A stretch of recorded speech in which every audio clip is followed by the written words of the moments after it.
Hello again, everyone. I'm Richard Weil, and I am the principal and owner of National Restaurant Consultants, and we welcome you into, I believe, our 108th edition of the NRC Helpful Moment. And today, as always, we welcome in Mr. Brian Devine from Cafe Fuel and Top Line Management. Hello, Brian. How are you today? I am doing great. The sun's out and it's not freezing cold, so it's all good. It's about to be. It's about to be. We're supposed to get 2 to 5 inches here in the Denver area tonight, so we'll see what happens with snow. But today we are welcoming in one of my personal heroes in the food service and hospitality industry, a gentleman who I've known for about 5 years now, Mr. Richard Hayhoe, who is the principal and owner of two outstanding bakeries in Kentucky, in Dry Ridge, Kentucky, and Hebron, Kentucky. Richard, you have really become a legend, and not in your own mind or my mind, but a legend in terms of how do you survive, and the passion for survival during COVID. And I really think that's our topic today. Mm-hmm. You, your family, your staff, and your customers basically had and still have a passion to survive, especially during what I call the massive amount of restrictions that have happened throughout the country, not necessarily singularly in Kentucky or any other state, but in your area, you all were really locked out, and locking your customers out of your dining rooms. And you decided that wasn't going to be so, and you had a passion for survival. Can you share with everybody out there what that passion was and how you came about to be the champion for your business, and not just your business, but other restaurateurs?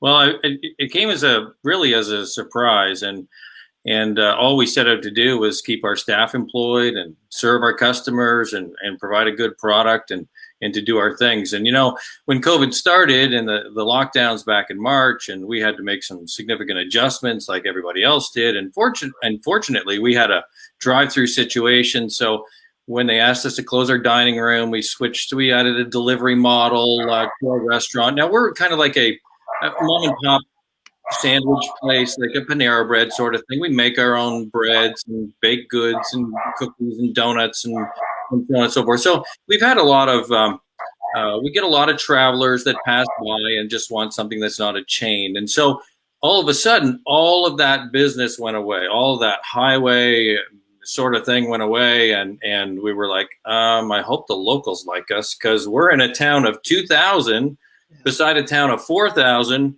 which in my math is 6,000 people. It's not big.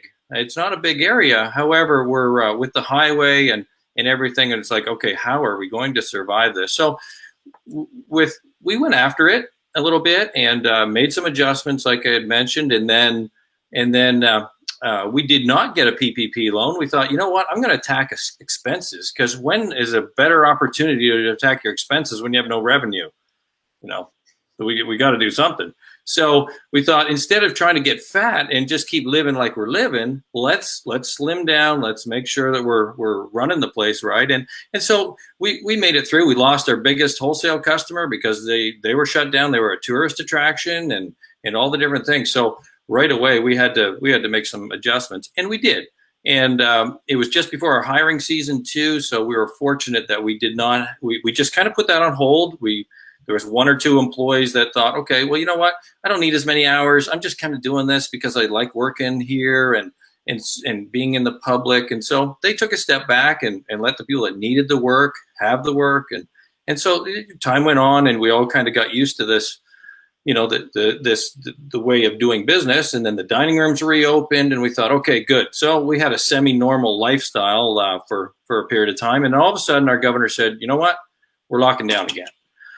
And we thought, man, we just can't. It's middle of November. Thanksgiving is here. Christmas is around the corner.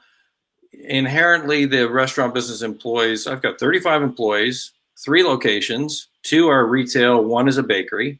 And obviously the bakery supports the 2 retail. I can't all of a sudden just shut this thing down, because, the people that work for me they don't have 401ks.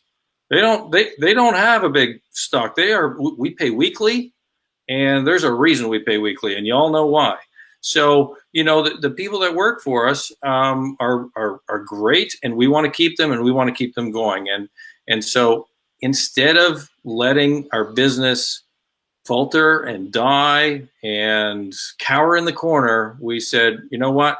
We're going to we want the support of the people that support small business. And so I wrote an open letter, I put it on Facebook, and we said, we are remaining open during this shutdown, during the 3-week dining room closure.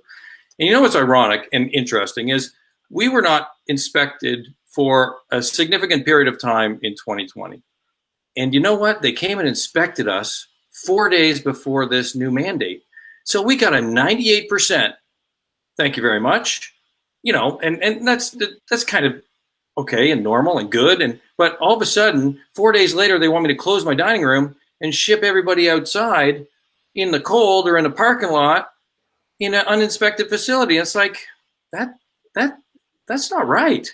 I have a good, solid dining room. I have my business is inspected and licensed and insured and all the rest of it. And all of a sudden, I've got to make these significant adjustments. So we just said no. And you know what? The people came out, and boy, did they support us. And we were we were very thankful. And every time it seemed that that something happened, we got more publicity and more support from people. They pulled our food permit the day after we said we're staying open. There was a big thing on, we got on the news. We did this, we did that, and we became a bit of a, I don't know, a story for many, and then a city nearby, Louisville, because we're just south of Cincinnati. We're halfway between Cincinnati and Lexington and Kentucky. And in Louisville, a number of restaurateurs stood up and said, you know what, we're reopening even if you're going to extend the mandate for dining room closures. So that was going to happen on the day after the mandate would have been extended. And so the governor chose to not extend that mandate. And we feel that, hopefully we had some small part to play in that, and took, and we're able to stand up to that. So we're very, very thankful for the support that we got for people and made it. Now they even sent me a summons to criminally charge me and the whole bit. But you know what? As it's written, we thought, do you got any bark? Is that all bark, or is there any bite in there? And it's all gone away. And so I guess this story is that, we were able to push back a little bit and say, you know what, we don't think what you're doing is right. We don't believe in the mandates and the legality of them. And if you want to shut us down and you want to take my staff and have them have no Christmas, then I'm going to stand alongside them and have no Christmas too. If that means I got to eat bologna sandwiches in prison for selling sandwiches, then you come ahead and make me do that. But we stood up and pushed back and lived to sell another sandwich another day. So Brian, did you unmute me? Can you hear me? Yes, loud and clear. Okay, I thought so. So apologize for the barky dog there, but the story here, folks, is the passion. And I can attest to the fact that Richard has tremendous passion for things that he does. He's a proud father. He has a big family, tons of friends, and more than anything else, he has a passion to serve.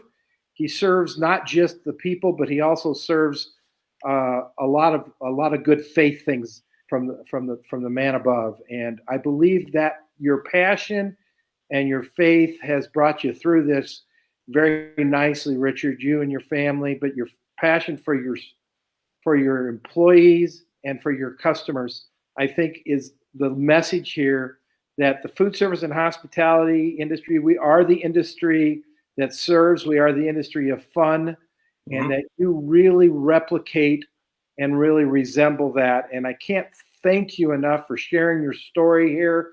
I know it's been 3 or 4 months, and it was a really difficult time. And yeah, you did take some heat. I sure did. I saw it. I saw there were probably 80% of the people who had positive comments about what you were doing, but there were certainly about 15 or 20% of the people that were very critical.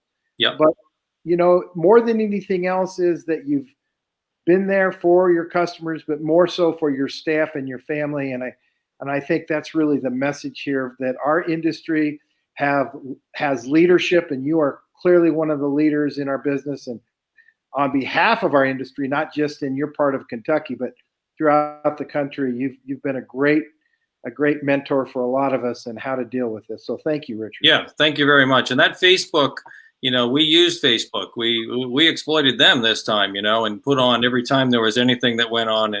And I haven't been canceled yet.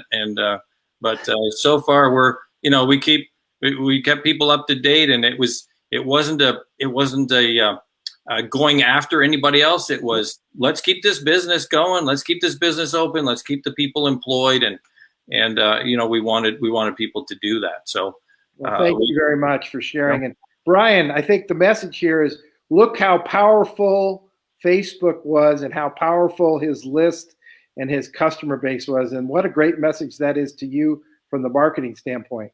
Yeah, absolutely. Thank you, Richard, for sharing all of that. And it brought a couple of things to mind. The first is something that we actually got censored by Facebook for a while back. And that is that you cannot be all things to all people all the time. And sometimes the decisions and choices you make are going to polarize. That's not a bad thing. And Richard, I think you can attest to that it brings out the best in the people that you probably want to engage with the most anyway. And so I don't want you to be afraid of that kind of thing. And if you've got passion around it, like Richard, you had so much passion around what you're doing, that will draw the right people to you, and that can help build a business. So just remember, do not try to be all things to all people. And it's just not something that you can really sustain. And when you have passion, like Richard did and does, you're going to draw people with passion to you. So there's a huge advantage there. The other thing that struck me is the story became viral, right? So the story that's being told, people start sharing and comment. It balloons on its own. And something that I want everyone to kind of think about, and Richard, you could probably utilize something like this, is that you can now, with very simple tools, when you are putting something on Facebook, you can ask people to share, like, comment, and promote something for you. Mm-hmm. And you can help kind of engage in a viral campaign like that. And there are ways to do that. And the biggest way is obviously through story. And the second is, through some type of a giveaway to get people engaged with you again. So Richard, if you wanted to kind of re-engage some of the people that maybe weren't so happy with the choices that you made, you can kind of put that kind of a thing out there and say, hey, we want to say thank you to the community, and that means everyone. And so we're going to do this special campaign. Mm-hmm. And you can make that viral where they have to share it in order to be a part of the campaign. Yeah. So just something that kind of struck me. And again, thank you so much for sharing and for the passion that you provide here. Yeah, great thoughts. And yeah, I really do appreciate your comments there. So whether you're in Kentucky, Ohio, West Virginia, Pennsylvania, you're in that neck of the woods that coming through the Dry Ridge area or Hebron area in Kentucky, I got the opportunity about 5 years ago to learn how to really make donuts. Richard will tell you that his bakers, I went in really early in the morning. I've seen donuts made, but I never, ever got to work with something to be filling the cream-filled eclairs, donuts, and excuse me. I had a blast, and his donuts are airy and fluffy. I actually saw a Facebook post, either it was this morning or yesterday. I would tell you, invite yourself in for a treat. Go see Beans in Hebron or go see Beans in Dry Ridge. You're in for a treat. So Richard, hey-ho, please give your family a hello and all your great staff. And thanks for joining us. That's it for today. So long for now, everybody. Bye. Thank you very much. Bye.